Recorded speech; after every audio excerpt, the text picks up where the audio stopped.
boye bake ba fan na wengi musique à maison mère Weranson staff ma maison mère Dr Pichu Musungu na minute yo so peut-être boye bité moi je vous informe que ba vente na bino na niveau ya ba plateforme internet ya makasi non ya liboso Spotify et Kiti makasi ba semaine auto leka ezaki dans le bon ba bandaki pena bien mais semaine yo tout qui na aussi ça vente Kiti donc na osenga la bango en tout cas marketing eza makasi au lieu où on a silika ne Karine a la promotion album Nabino qui n'est incité batu basomba album ya Wera na ba Spotify wana ba téléchargement là pour yangonde et ko contribuer na carrière ya Wera ko ya hotel mais la Karine et ko bakisa et le bakisa atali nzaka morote na mutu ya Wera donc eza distraction pour ngai te dire la vérité papa chéri pour nga na mona gaza pa ba mission à considérer pena a tchara pena ba moyen te pour na ba clip na ça va clip le roi va playback le roi et puis moi route va clip on peut mon après bi mon va forcer ça va clip en tout cas cette fois-ci des teasers au papa Chéral lancé à Bedachuna élégance je sens pena que dans moi mi nele pena ba koti makambango sentir vraiment donc papa Chéral là type danger donc na kamondi au soutenu mama papa chez pour n'imbi que bata fali balinga na bon vraiment papa chez était pour de je peux ça face que ta fali pour pas mais limbisanga Vincent Tulis so na yimuta fallait pena monnaie c'est le bon mot bimio fallait boire pena ata ba 20 mabanga mais na ata na libanga moto pour te dire que ceux qui déjà obina que bino bata fallait ce que bata fallait on fallait ça l'album aboyinga te deuxièmement na yebi mu kona so na fallité ceux qui mu kiero ça ba 2 ans comprendre.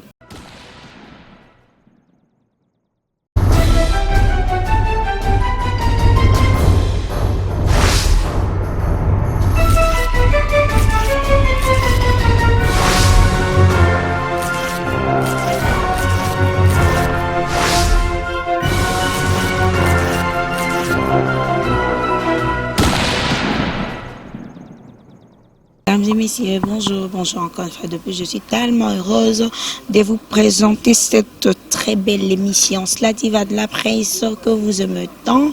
Je tiens à vous dire bonjour parce que vous êtes plus nombreux devant vos téléphones, vos tablettes et même vos postes téléviseurs en train de nous suivre. Je dis un grand bonjour à celui qu'on appelle Pichumanga Boss Lady de la nation Tonton Mbanda, mon boss, hein. Pourquoi pas dire un grand bonjour à celui qu'on appelle le monde un peu garçon slim, il est mon camarade du jour, et pourquoi pas dire un grand bonjour aussi à Berger Junior, moi je l'appelle ma bolon nassé, Naébusio, chaque le bois, et à prière ils en ont tout naïo. Alors ainsi qu'à toute la famille Clebois.com, pourquoi pas aussi dire un grand bonjour à nos abonnés du Clebois.com, voilà. Sans plus tarder, avant de commencer cette trop belle émission, je tiens à saluer Yahweh Motion, le code mondial, José Nondomi, l'esprit Jean-Louis de Londres, Eddie Akimbe, c'est manifesta qui déjà eu un raté, grand prêtre. Donc, Eddie Akimbe, Freddy Akimbe, Christian Gama, et José Dakar Yondo, c'est manifesté, manifeste-toi. Voilà. Là, je signale déjà que deuxième volume, il y a formidable Bimak intégralité dans Clebois.com, www.clebois.com. Voilà. Wana ndiko na biso Prince Bakalim Tasaka intégralité bonga bomona na kati boko ta bomona comment deuxième volume est formidable bimi sans plus tarder.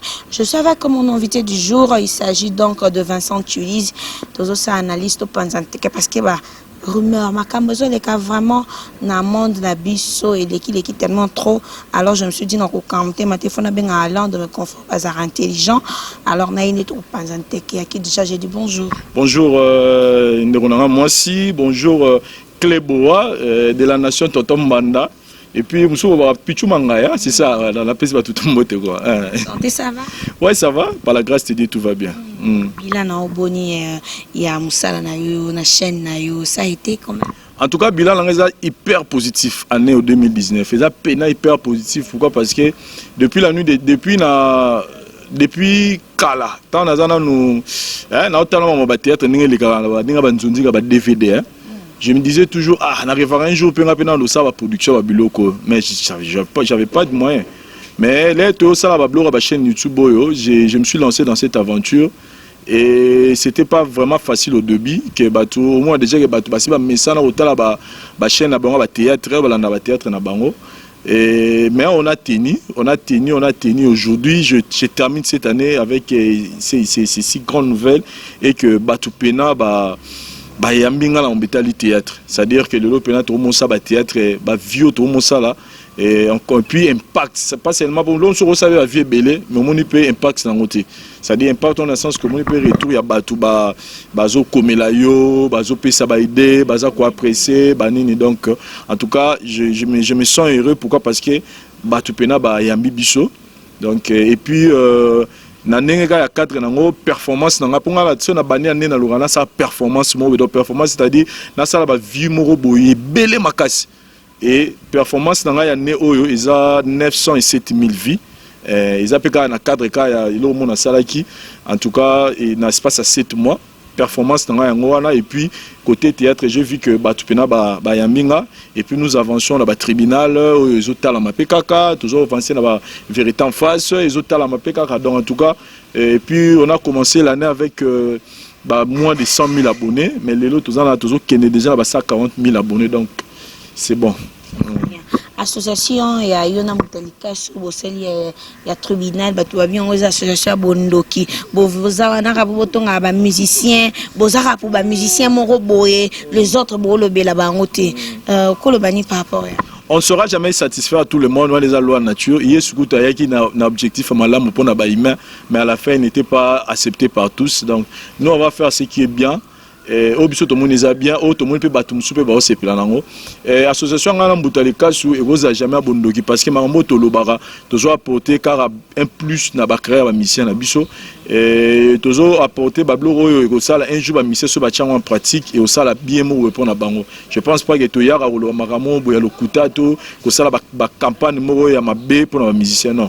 On dit toujours des choses vraies et puis Moutalika déjà c'est quelqu'un qui a déjà connu un analyste il y a depuis Kalao Batubandima na poto et puis mon émission tribunal ils a déjà le émission Onaloba et Boti Banebele na niveau à internet c'est-à-dire na site tout au moins mon tuteur émission bandi site na elo alibuso bandi analyse abano ça analyse en tout cas je suis très content pourquoi parce que ça idée et banana na la voix du peuple et il y a aussi émission mo boy basana na bon analyse mais kopesa ngo couleur moko bo to pesa na ba jazz kavulu na ba Thierry Mombaya ba Frank Stemai de to pesa ka couleur wana etango panzani et comme ba tutu pe ba monsala en tout cas je suis très content mais Mbuta il fait bien ses analyses et na monanga moi je pense que marambo biso to lobara mabeka ezala na ba fan ezala ke na mabeza na ba fan ezala ke ba fan bazela ka bolo ba bien ya moto ya lingami ce jour a bolobi bien ce jour là vous critiquer ba bifingi bino de to lobara. Comme on ne peut pas satisfaire tout le monde, on continue à faire ce qui est bien. Et Nabato Balandara, on a convaincu que tout ça sera bien pour le monde abonné à la voix du peuple et Mataraka. Voilà. Bien. Merci beaucoup Vincent. Tu es sans plus tarder. Pendant du côté il y a Wenge Musique à Maison Mère, deuxième volume. Il y a formidable maquilleur. Tout le monde qui on a la victoire. Ouirate qui va céder. Pour toi promotion il y a formidable les autres à Makito. En tout cas, c'est une opportunité pour nous et puis pour nous, peut-être que tu vas apprendre des nouvelles. Je lance un message dans Wenge Musique à Maison Mère, plus particulièrement à Wiranson. Au moment où nous vous parlons, na ba plateforme ya ba téléchargement ba vente na yo et bandi ko kita Spotify et bandi ko kita ba blo retour o ya bandi nous on est là moment to lo ba critique ba criminel yango donc boye ba que ba fan na Wenge Musique à Maison Mère Wiranson staff ma Maison Mère Dr Pichu Musungu na minute yo c'est peut-être boye bité moi je vous informe que ba vente na bino na niveau ya ba plateforme internet il y a makasi non ya liboso Spotify et kiti makasi ba semaine auto le cas ezaki dans le bon ba bandaki pena bien mais semaine yo tout qui non si ça vente kiti donc na osenga na bango en tout cas marketing eza makasi j'ai dit une chose na bango c'est que le monde des évolué d'une autre manière. Au moment où les musiciens sont mis album, alors les gars créé variété, pas bien dans Milela, l'équipe a Nati le collé, l'équipe a Papi Moma, l'équipe a Moussous na 2-3 émissions qui chassent ça. C'est bien. Mais les lots na vitesse à Moukili, les plaques tournantes, il y a médias na minute et comme YouTube. et comme internet. C'est-à-dire que ce que ça est là on a eu au Tcheli bateau internet ma peka obi que non bana bango lo te ba konifua ti banani. Dis-toi que yo mon tozomi boma. Lelo biso to komi na influence makasi na etali média biso batu ya YouTube. Je parle à biso bateau to sam ça la bien. Ozomona imagine-toi que le long ngana yo nde to fani ka biso mbale boy. Ce to lui makamu bien to rosala to rotala ma 20, 30, 40, 50 000 vues. Ça na ya ma musicien. Vous comprenez? Donc pour dire que tu as influent pour les musiciens. Donc et là on sait appelle la musique à maison mère. Bati moni Weranson aza album au nenga salon formidable. En voyant ce que Weranson est en train de faire, on a pour ça album où il réussir. Attends la pour ça bien album est bêta nenge ba ki c'est bêta ne ba laquelle elle est bêta ne ba solo la des bêta. Donc il veut donner qui bouge sans pipe. Il veut donner un nouveau vent à carrière na carrière ne puis na musique naï. Donc ngana osenga na bango botik bok donc ça dit au moni wera asa le logo Fabregas à Salaki. Non, je dis Fabregas donner des interviews peut-être à Batmusu Oyo, na nenge ata normalement on peut s'interviewer. C'est-à-dire wera afungula pena plupan on wana ya place avant na ma campagne wana afungula pena portail pour na ba chroniqueur nyonso. Après sa message na obi wera son sera salika émission moko. Asengi pena bi ba fan tout ya wenge musique à maison mère mot d'ordre na pesi tina poko to batsa to ko moto batsa 100 000 vues na chaîne na biso. Oyebi ke lobby na tongo ba romata. Siko yebi sanga so sali campagne na l'équipe tamsu na 10 ou 15 émissions. Un parti ni Rosala. Sora bena ba fan na maison mère lobby na la besoin na Spotify wana. To doubler ba vente na biso neto sala gi ya semaine passée. Oyebi combien de personnes ba le kana. Tu penses que soit gars lobby par exemple na minimiser te. Sora les gars lobby on tamsu na ba émission na biso ba Kishasa tamsu lobby on tamsu na Canal Kin.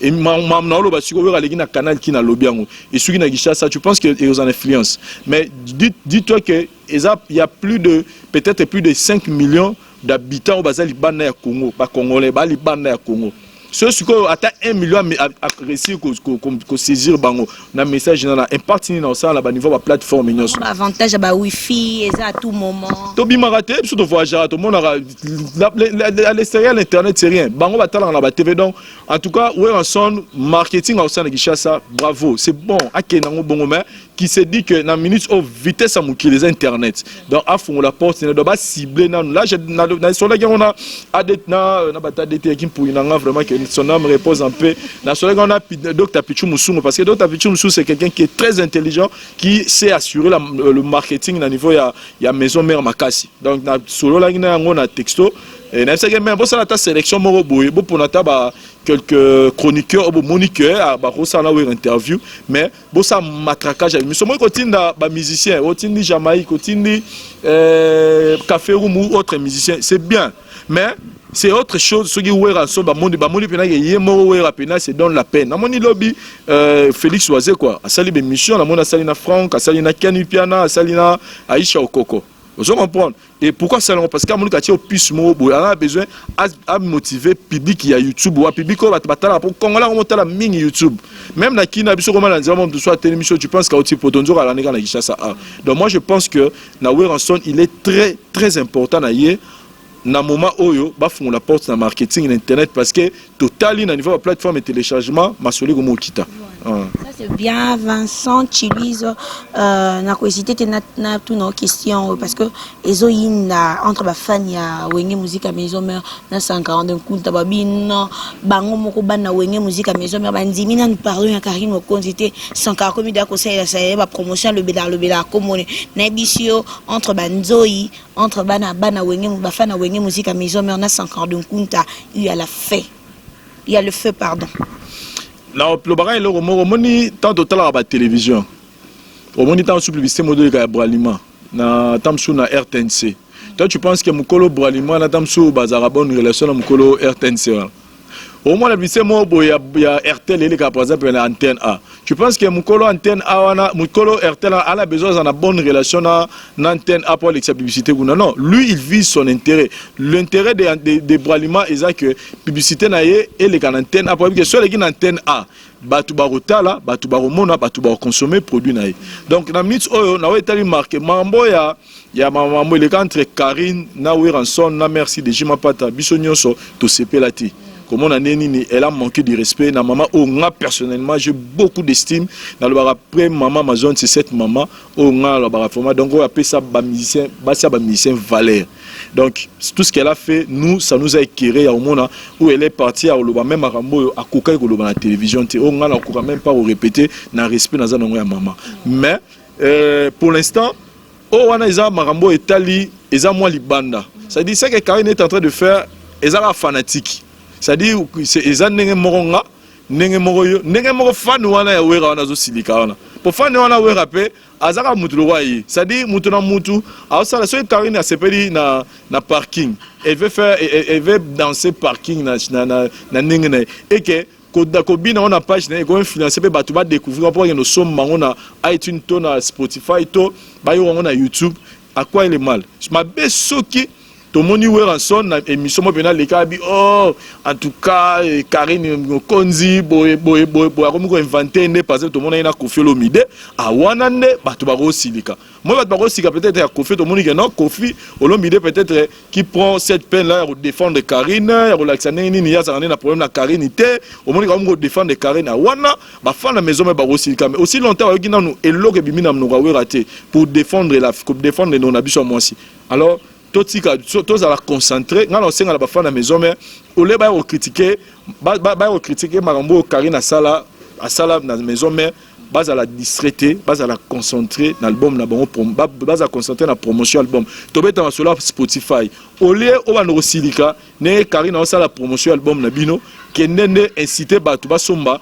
album ya wera na Spotify wana ba téléchargement na po yangonde et ko contribuer na carrière ya wera ko ya teleme la Karine et ko bakisa et lo bakisa atali nzaka morote na mutu ya wera donc eza distraction pour na ngai et puis c'est un normal parce que tout le monde peut banyama ko ba sala be mama mabe me balimbisa bango leo baza pemeni ya wera so moté ngane za ba janvier wana ba tutu wana ba janvier ba biri ba tutu wana ba oyana bango eza soki eza pona ko sala ko promo ya musicien bon je trouve pas ils ont bloqué déjà et comme il qui congolais moi je dis ça donc ils ont bloqué toroya soute to ndo télé mais na guichase parce que lelo ba limbisa na za pe moi sincère banti valeur ne kumba valeur au moins mutu azo beti la mutu maboko pas fingi ozo comprendre ozo moins mutu azo apprécier mutu po azo porter ben silte envers mukolo moko boye ma soutenir rien parce que mon to comme na lelo soko ba no la télévision ba no ça ba to te bongo te au moins biso ba to yebi ke mutu foza la bofoza biso to tikana non mais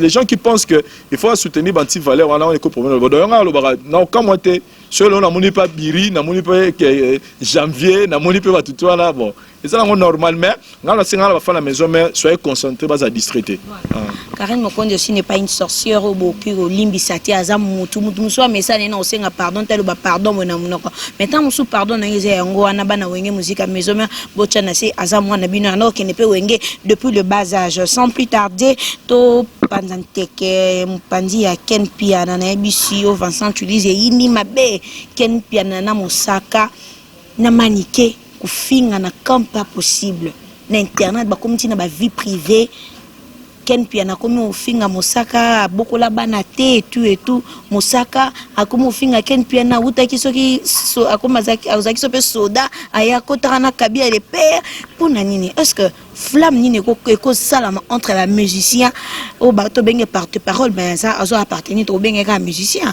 azam panza musique ne ba chroniqueur pour ni fait ko ma bongo ba ko mo finga na un site o to ko déplorer o et ko le katé na miso ba mikolo to muso batala biso na ba télévision na bango Vincent Tulize obinga ba marambo nga pena na lobelango bem ko na ko pena no boulot mo ebimi na Kinshasa o ba futelango batu ya mafinga ya ba insulte wana na ko pena o changoka je pense que ba on nyonso baza ba dilt ba bi o ba osala et puis ce ba continuer osala c'est parce que bazana ba bi intérêt nini bazo zwana osala marambo na donc attends la lobby siko mais ça non l'autre donc moi je respecte leur point de vue je respecte leur position ne ba osa makambo bango maintenant la Bible makambo lo ba mu ko na ko pena que non Félix Tshisekedi ache moi monta moko boye pona bato pena ba finga danger so ba ozolango la rawana ok mais so ba osalango c'est ba se retrouver donc ba otikate muko ba se retrouver te ba otika donc voilà pour bato ba otalango c'est ba se retrouver tous ça ba jana sur public donc public na bango tant que ba se planango les talibans. Je n'ai pas vraiment un commentaire à faire sur ça. Ok, d'accord. Chèque marginal Mobutu ne plus à Tikibiso, tu lui as connu de son vivant. En tout cas, dans ce cas-là, il y a des physiques. Donc, comme on a photo, mais c'est quelqu'un que j'ai toujours écouté chez Fifi Siwa. Fifi Siwa boire qui est trop. En tout cas, comme on a eu le Fifi Siwa. Et puis, on a eu chèque marginal. Bon. Et puis après, on a fabriqué sur chèque marginal. Et puis, tant on a vu il y a théâtre Joël. Tant que accident en Turquie, on a dit na mai, on a zemi, abika banini. Après, on a appris que t'es, muta, après ça, on a mobile na ye, ne babouta ni moi la wana, tout, c'est là que j'ai à connaître. Et puis après, on me dit que non, c'est quelqu'un qui pour moi soutenir Fabregas Makassi. En tout cas, que son âme repose en paix. Parce que de l'autre, ceux qui déjà apporté, ceux qui déjà fait en autant, c'est-à-dire qu'ils ont soutenu les médias. Ceux déjà, on dit qu'ils soutenaient beaucoup Fabregas, c'est-à-dire qu'ils ont soutenu les musiciens. Donc perdre un médecin déjà, c'est ça perte pour la biche et pour la famille. En tout cas, mes condoléances à la famille Mobima, c'est ce que je peux dire. Que le Bamabé a monté sur la Koufi, mais flamme de Bimaki, par rapport à Joël, la commune à page naïe, papa moi naïe, tu m'as laissé et tout. Et puis Fifi Siwabi, Chege, tu as décidé de me laisser et tout. Bamsou Babi a fiancé à Fifi Siwa, Bamsou Babi a Zambali à Joël. Donc il dit déjà na internet. Moi, mot de la paix. Au copé ça qui kimia jusqu'à ce que bakunda ndekuna biso chege na kimia et ceux qui sont payés problème de gars ngwana a aussi qu'on était to les laine donc tout ça c'est pas important azagina balela et basone la bembeso ala liona koma ya mututu mututu preuve ane que jamais yoko et bememo be pola na nzela et puis batika lokunda ngote pour dire que bembe déjà za mututu azagi cher pour na batu belé donc moi je pense que kowele là ou pas à ça kufinaï. Donc, que son âme repose en paix. Et puis, na bande de Romsoussou, on va peut-être pas ça baisse na comme on a pour Koufi en tout cas va arrêter. Concernant paix ça m'envoie et respect au mort et ça va bien. Ok, parlons un peu de balle de match par rapport à balle de match déjà qu'à la trottée déjà na marché bandi d'accord annoncé biso to moni déjà Elga déjà ndembo ya belle d'achou da toyo ki ango élégance oui d'après Yosa chroniqueur musical au Jijango Boni, déjà ils ont annoncé comment? Non, Papa Chéri dans la bête album de Simbati. En tout cas, on les a rappelé. Papa Chéri, son dernier album, qui paye à yo. Qui paye à yo, quoi, Papa Chéri Souka? Qui paye à yo, hein? Yabajino, ko générique de Bina, Papa Chéri, Kongo Zali yo. Na lela générique, non, ma bête. Na moule, c'est série, hein? Voilà, ah, c'est série, voilà. Donc c'est les derniers au piste Papa Chéri Bimisa et Beta on dit na Zadio Chéri enlevé voilà c'est-à-dire nzembo ya on a biso moi ya na baté moi Nono Fuji donc ça dit Papa Chéri a non na album et je pense que tant o ya zui pour album Bima en tout cas pour nga déjà ça na ra bateau réussir na sortir na album na bango et puis Yemo déjà il chante bien. Et donc, on a CPLI, on a montré déjà que du nouveau Papa Chéri, je me prenais qualité à clip. C'est qu'on doit se dire la vérité. Papa Chéri, pour nous, dans mon magasin, par exemple, mission à considérer à pena, à chaque pena, moyen de prendre un clip. À ça, un clip, le roi va playback, le roi. Et puis, moi, route va clip, on peut mon après, mon nez va forcer. À ça, un clip, en tout cas, cette fois-ci, juste quand à date, c'est nani. Comment on dit? Donc des teasers, voilà les noms. Donc des teasers au Papa Chéri lancé à Bedachuna élégance, je sens pena que dans normalement pena minele pena ba koti makambango, sentir vraiment donc Papa Chéri là type danger donc en tout cas pour nous je pense que Papa Chéri cette fois-ci bas de match Toba en rendez-vous 2020 pour tout mon kende Papa Chéri baki 2019 mais au moins baptisé et qui s'est monté maintenant aussi 2020 donc qui t'a pas demandé Papa Chéri sélection sur mon baptisé il y a Abed Achouné élégance voilà ngakutu na kamoni au soutenu mama Papa Chéri pour nabi ke bata fali balinga na bon vraiment Papa Chéri était pour de je peux ça face que ta fali pour pas mais limbisanga Vincent tu dis to sauter en batu balobi c'est le scrum aye na Congo sans objectif ayena bampoule na wana so ayeko lakisa ngona ni sika zu yango to yebite Alors il y a un moment où respect, il y a un moment où pour pas respect, fallait pour pas relever de filles à Congo, na culture, na nous les nabis à Congo, il y a un moment qui est babis qui continue, barobeta et ton point de vue par rapport à ça. Ouais, je pense que neto ça avec mission boé, photo neto ça parce que on est un peu professionnel. Au moment où on va affirmer les cameras à la télévision, il faut vraiment oser la sur nango na mbozoloba. Quand toi tu me dis que Bino Batafali, ça c'est comme si tu m'insultes. C'était comment? Ça c'est m'insulter. Pourquoi? Parce que ngane nazaboé, je pense que bato batala rabiso, o batala rabiso pena. Pas bafana. Moi je parle pas des fanatiques. Moi je parle des gens qui nous regardent de manière objective. Mon fanatique, ceux qui oye lelo au lobby, musicien X a salagi bien té, musicien Y a sali bien. Loboye. Musicien X a salagi bien té, musicien Y a salagi bien, et musicien Z, musicien X et Y a salagi bien. C'est-à-dire, ce musicien moroboé, pendant une décennie, fait des choses plus que les autres. Quand on accepte ça, c'est-à-dire, comme si on tu peux me citer un artiste musicien pendant ces 10 ans, ou à celle Mamouri a fallu, dans mon beau biso. Zéla, ça dit là maintenant tu veux pas être vrai, donc tu veux plaire aux gens, vous comprenez? Parce que yo affirmé en haut, quand tu affirmes ça, parce que yo fallo tirer la bateau batala rabiso ba fanatique ba commenter non ça dit yo comme yo lobby parce que yo représenté bangoti parce que yo tangena ngai musicien oyo asali ba production ba succès album a ju ba trophée a sali ba réalisation et belé pendant 10 ans mais babi yo scopé ça ne face côté wa yo skondo bia ya fali do yo pa muta fali parce que yo nimé pour ko nimé parce que yo boyo nimé parce que mon yo nimé wa ça aussi katé mambo si katé Vincent toka boy Vincent voilà siligité non si quand pas mpamba boy non moi je voulais juste te dire que faut pas affirmer des choses donc biso on est des gens vrais vous comprenez so na yimuta fali fallait pena monete le bon moi bimio fallait boire un pena ataba 20 mabanga mais na tana libanga moté raté mabanga baboka ken piana na mani donc siko pour te dire que ceux qui déjà obina que bino batafali siko batafali on fallait ça l'album aboyinga te deuxièmement na yebi mukona so na falité ceux qui mukiro ça ba 2 ans comprendre donc pour te dire que na yebi concert asuka fali na kota a beta kala na nini na rotana hotel ya kala je pense c'est ça qui 2018 2017 je pense non kala na yebi kutu sumu kolote na kota concert à Fali non 2017 ouais donc pour te dire que place au bino bolunga bochanga na kuna te moi je dis des choses non parce que yo représente dire que ba place au bino bolunga bocha biso wana moi comme tu me vois là na ni répétition Fali na yebi mkona mona nete to benga na téléphone te. Donc pour te dire que maman, mais ce qu'il fallait seulement il y a danger.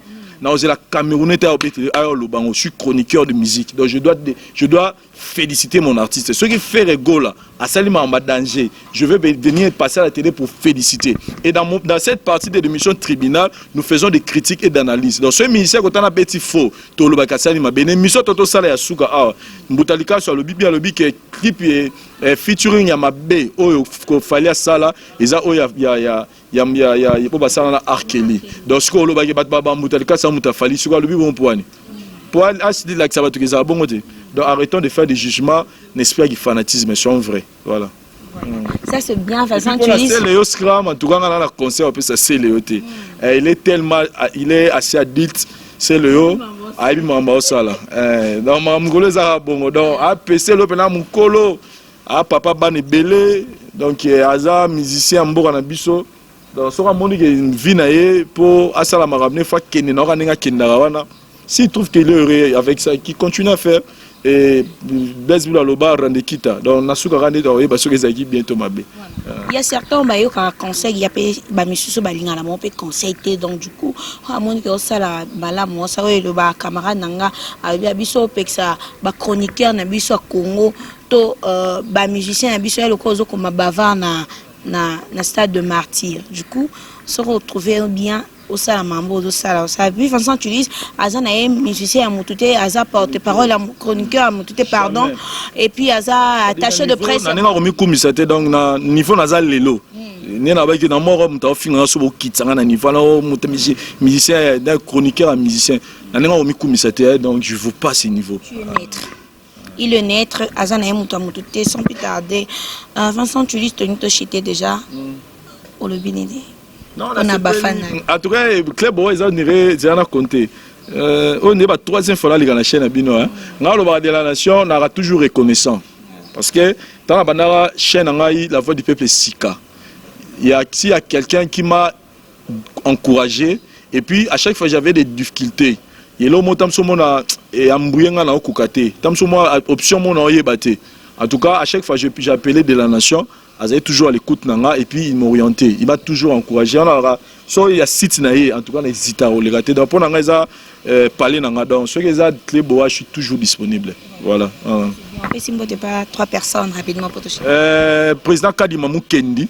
Le président Kadima Mukendi maire Venayo et puis na Jean Nyonso ya Winner Star Cargo agence na biso yezo sunga batu tant bato qui nous sommes à Dubaï bara na ekoma na Kinshasa na meilleures conditions et puis Simbote na Cheveri Muzango le très spécial du sénateur Adonis Ngambani et puis mon ami Herman Nguma les jeunes millionnaires puis Gigal mon ami de Dubaï voilà.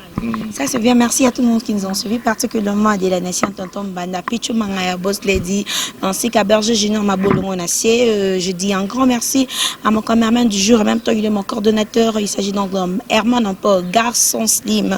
Merci à Jean-Louis de Londres, pourquoi pas dire un grand merci, un gros bisou à José Nonomi l'esprit, Eddie Akimbe, Christian Gama, il y a eu Freddy Akimbe, il y a eu un Zang raté quoi, il y a eu un t-shirt Zoya Kalaming, il y a eu Akimbe, mon ami Akimbe, en direct de Bella, en tout cas, j'étais très content dans mon équipe Okuna, en tout cas, et salut bien, Tam Sousso, en tout cas c'est bon Akimbe, c'est bon.